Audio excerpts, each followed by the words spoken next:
Hi, Steve Gordon here, your friendly neighborhood Universal City carpet repair expert. And if you've been searching the internet in hopes of finding a solution to a carpet repair problem, you've come to the right place. I made this recording to answer all of your most frequently asked questions all about carpet repair. Now, after you've watched this recording, if you have any additional questions, if you need to ask me anything at all, feel free to call here at the office. That's what I'm here for. At that point, if you'd like, if it's the best thing for you, I'd be thrilled to come out and fix your carpet. That all being said, again, Steve Gordon, and I hope to hear from you soon, and enjoy my recording. Here you go. Hi, Steve Gordon here, your friendly neighborhood carpet repair guy, and I promise you one thing, and that is I'm absolutely not an actor. So if you're looking for an actor to talk about carpet repair, you've come to the wrong place. But if you want to know about carpet repair, whether it be carpet stretching, patching, Berber carpet repair, commercial carpet repair, transitions between your carpet and a floor, maybe your stairs need repaired, a seam could need repaired, or a few other things, well, in that case, you have come to the right place, because I'm going to talk to you about that, and I'm going to try to answer as many of your most frequently asked questions as possible. And before I get to that, I am going to talk to you a little bit about our guarantee, how to get an estimate, the bid, and a couple other details. So I hope you enjoy my recording, and please be patient with me because I don't have a script. I've got a dozen notes here to go off of, and it's just going to be right off the top of my head, and try to really just answer all the questions I can ahead of time so that you have a little bit of education when you call us, and I certainly hope you do. So first, I'd like to talk about the guarantee. When you call us, you're going to get a 100% unlimited, unconditional lifetime labor guarantee. And what I mean by that is that either you or your carpet or both are going to be completely, absolutely, and thoroughly worn out before you ever have to pay to have that carpet fixed again. So again, 100% unlimited, unconditional lifetime labor guarantee, that's forever.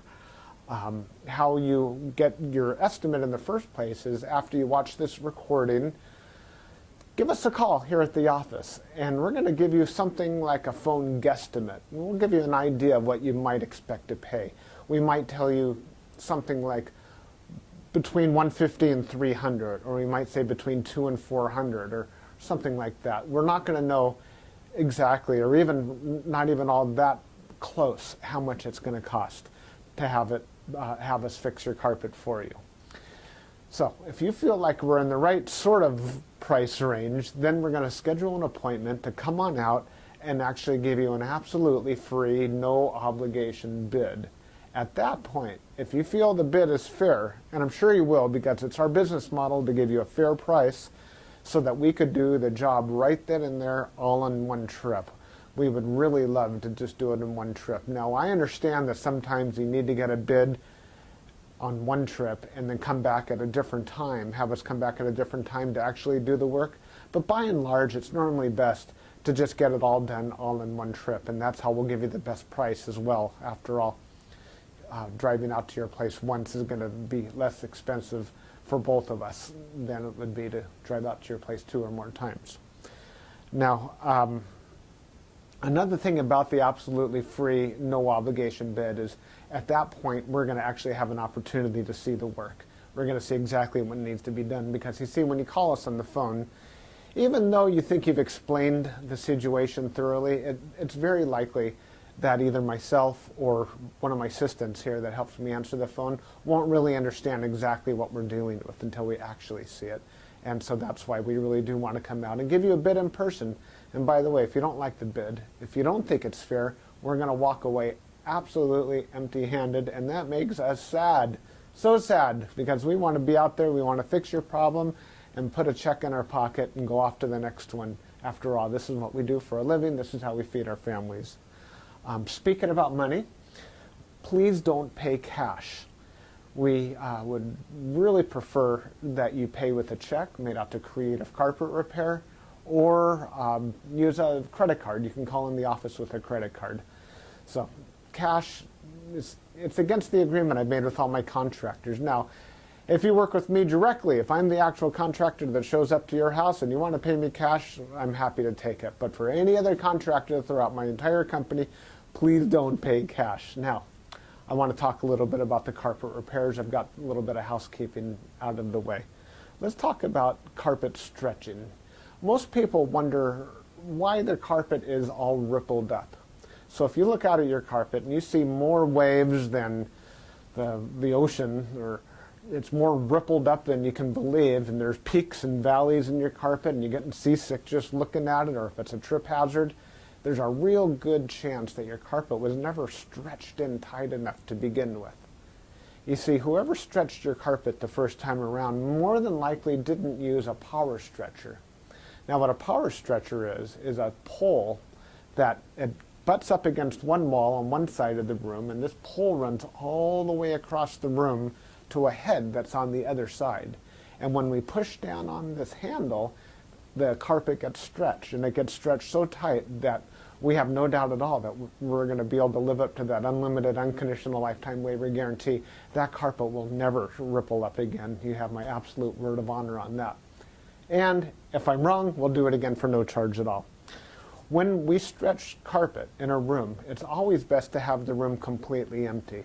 We can empty the furniture out of the room for you if that's what you need, but more often than not, the customer will want to get as much as possible out of the way. Now, don't strain yourself. Don't go moving a giant king-size bed or a dresser that weighs, more than 10 elephants. That's not cool. We have special tools. We have these sliders that we can put underneath the legs of the furniture. So even if your dresser weighs a couple hundred pounds and is harder than heck to move, we get those sliders underneath there, and we can move that stuff around if that's what we need to do. So don't strain yourself moving the furniture.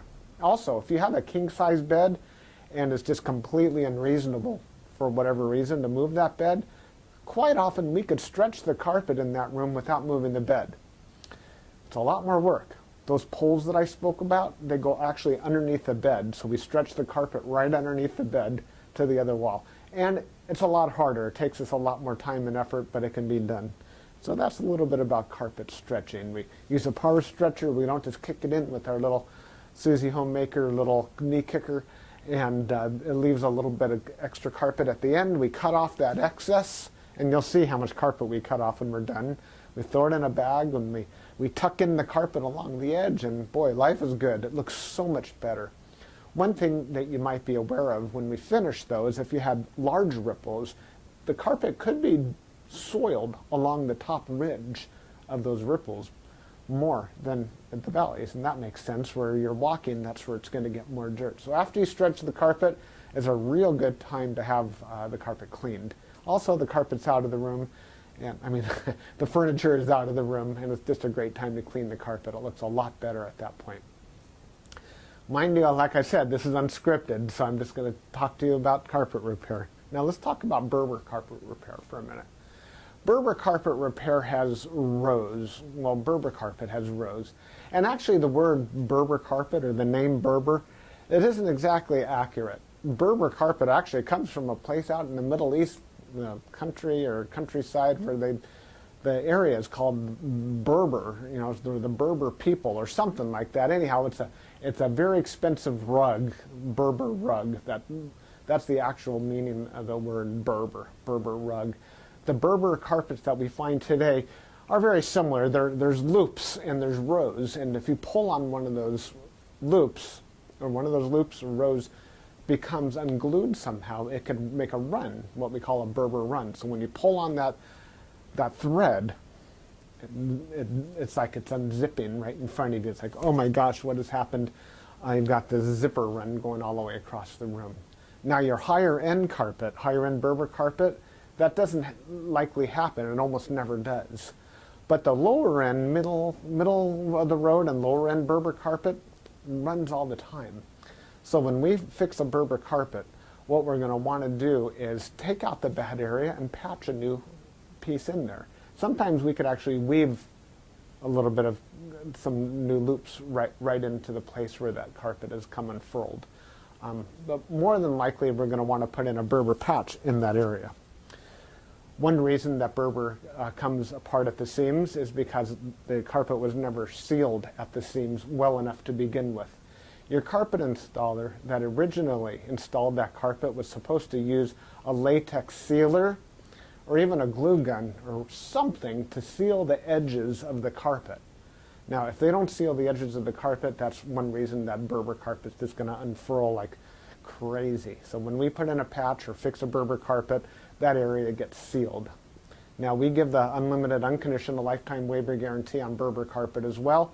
But mind you, just because, let's say you have a 12-foot seam and we fix 3 feet of it, that's the part that we guarantee. The rest of the seam we're not going to touch.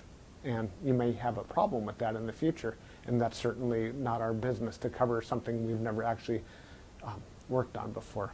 Now, after Berber carpet patching, I'll just talk about carpet patching in general. And this includes the Berber. When you call us to have your carpet patched, the first thing that we're going to ask you is if you have any extra carpet to do the patch with. If the answer is yes, well, we're golden. We're ready to do the job. If you say no, you don't have any extra carpet to do the patch with, we'll ask, well, can we take the carpet from a closet or maybe even from underneath a piece of furniture? Because what we can do is we can take a piece of carpet from a closet and patch it right into your damaged area. And it usually works out really well. Most people would rather have a piece of carpet missing out of their closet than have a terrible, nasty area in the middle of their room where they'll see it all the time. After all, inside the closet, you usually have that covered up with shoes and old photographs and baseball bats and everything you've ever collected in your life. More about carpet patching is if you don't have the carpet to do the patch, there's really nothing I can do to help you. So you're going to need to find that carpet to do the patch with before you bother having us come out there, because if we don't have the carpet to do the patch, we're stuck. Our hands are really tied. There's nothing we can do. Now, you're probably wondering how the patch is going to look when we're finished. It's real hard to say, especially in a recording like this. So just between you and me and a million of our closest friends here watching this recording through time, that patch is likely to be visible.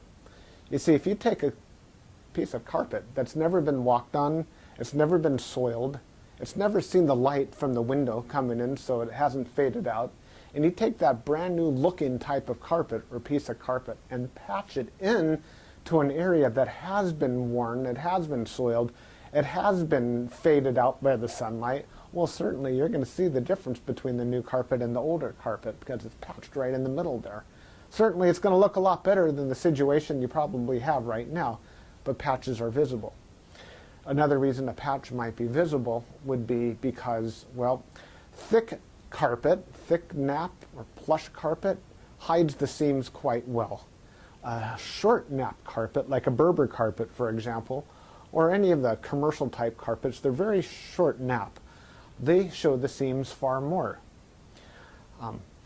Another thing is that the rows have something to do with it. When we cut a carpet in the same direction as the row of the carpet, well, those seams are by and large less visible than the seams that we cut that cross the rows. When we cross the row, well, it's unavoidable to do that if that's what we have to do to make a patch. And those seams stand out a little bit more than the ones that go along with the rows. So carpet patching, that's what we specialize in. We could absolutely do that for you. Have the carpet available for us, and we also back up our patches forever, just like everything else, just forever and ever and ever. That patch will never come up. After patching, well, we could talk a little bit about pet damage also when we talk about patching. If you have an animal, a dog or a cat, or I've even seen it's been a bunny or a few other animals that have actually gotten locked behind a closed door. What'll happen is they'll get that separation anxiety and they'll try to dig their way out and they'll just rip the heck out of the carpet. That's one of the main reasons we'll do carpet patching. If that's the case, well, certainly it's just like any other patch. You supply the carpet, we'll put it in. However, if that animal didn't tear up the carpet, if they actually urinated on the carpet, there's a whole other thing we can do about that, and I'm going to need your help for that. what we'll do is we're going to ask you to go to the pet store or go online and buy twice as much of a product as you think you're going to need, maybe 4 times as much, to actually kill the odor. Now, the product I'm talking about is actually an enzyme, and what we'll do is we'll pull back the carpet, we'll remove the padding, clean the floor, and you'll pour this enzyme onto the floors underneath it all. And that enzyme will eat up all the proteins that contribute to the smell of the urine in your carpet. Then we'll put in new padding, and you'll pour that enzyme cleaner all over the backing of the carpet as well at that time. I'll reinstall the carpet, and then one more time we'll use that cleaner and we'll just soak that area of the carpet with that enzyme one more time. And that's likely to kill the scent altogether. That smell should be completely gone. If not, it's probably because your animal found another place that you don't even know about, and I'm sorry about that. There's nothing we could do about your animal. Now that we've spoken about pet damage, I like to talk about carpet to floor transitions. A lot of people call us because they put in a new floor. Maybe it's a tile or a wood floor, and their carpet now needs to be finished along that edge. More often than not, we don't need to put in any kind of metal there.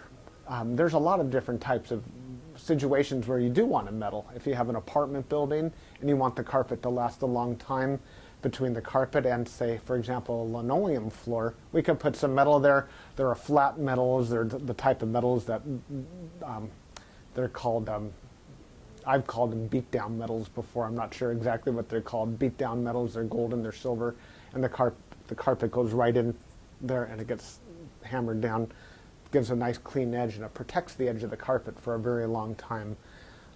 But if you're like most homeowners, that's not why you're calling us for a transition. You're calling for the transition because you just put in a nice marble or travertine floor, or maybe a wood floor. And so what we'll do with that is we're going to pull back the carpet and put in a new tack strip right up alongside that floor.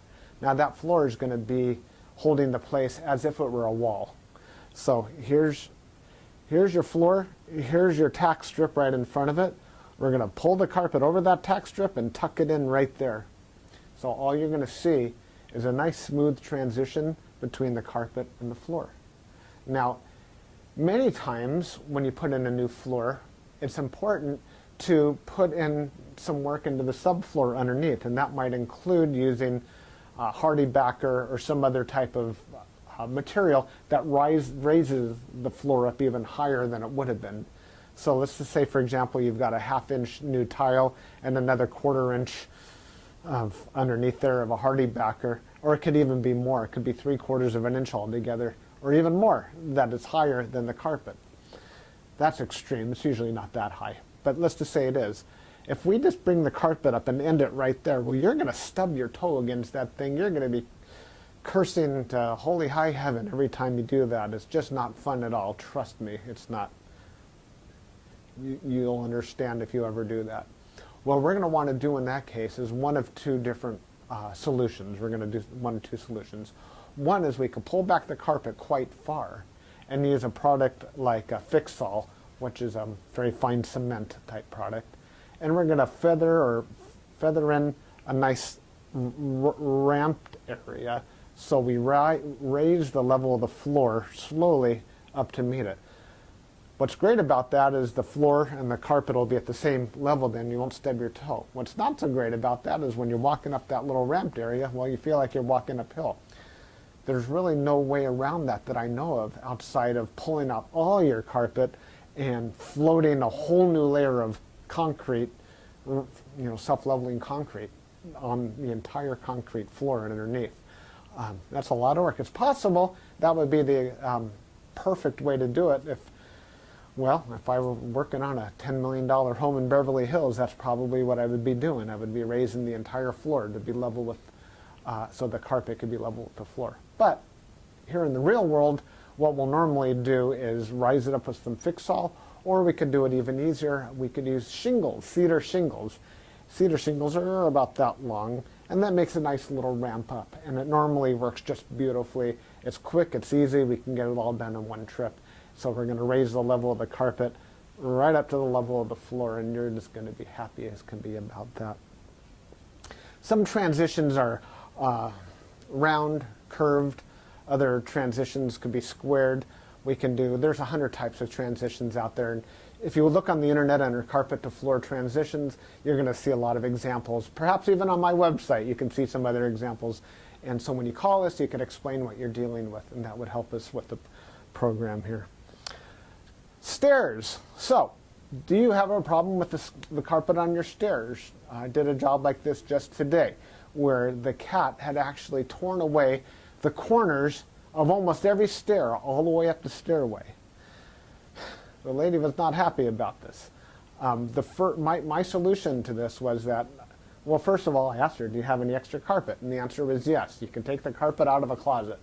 And I told her, well, you're going to have carpet missing out of a closet.